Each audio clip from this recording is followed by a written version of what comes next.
Hey guys, day 4 of the U.S. Open. This is a video report for Tennis.com. I'm Ebner Grogan here with senior editor Pete Bodo. Pete, you were at the match today. Match of the day was Beatrice Capper. That's the American teen of the year right now on the women's side, and she beat Arvan Razai, a very accomplished player out on the grandstand. What'd you see in that match? Well, I think I saw a lot from Beatrice. I mean, I think she's, she had a tough going. She was a little bit down. She didn't do well in the 18 Nationals, but then she got an invitation to play in the wild card playoff tournament. There's one for the men, one for the women. And she won that. She won the wild card. She said she was swinging from the heel. She felt she had nothing to lose because she was disheartened anyway. And she ended up, here she is now in the third round of the U.S. Open. She played well today. The girl has a lot of game. She moves the ball very well. She's solid off both sides, has good power, and a solid serve. So, this could be the beginning of something good for her.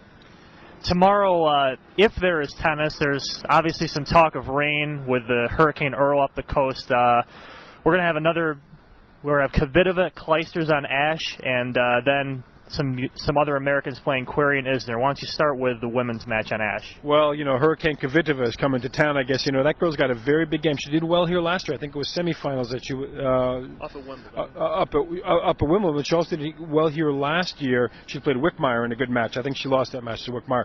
But Kvitova has a lot of games. She likes to serve and volley. She's got a big serve. This is going to be a very good test for Clijsters, even though Kvitova's only seeded, I think, 27. She's just a volatile player who, if she's on her game, on these fast courts that aren't bouncing too high, can really pressure Clijsters. So it's a very good test for Clijsters, who probably can really use a win here because she's been very up and down all year.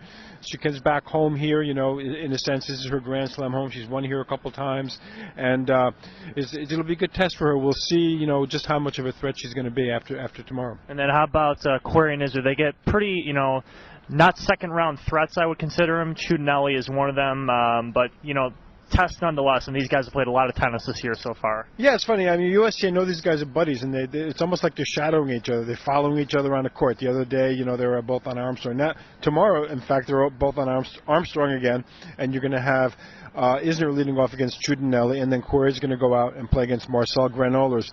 Both of the guys are playing. Ciutinelli doesn't have a lot of game. He slices the ball a lot. He doesn't have a big serve. You really got to think John Isner's going to get through that.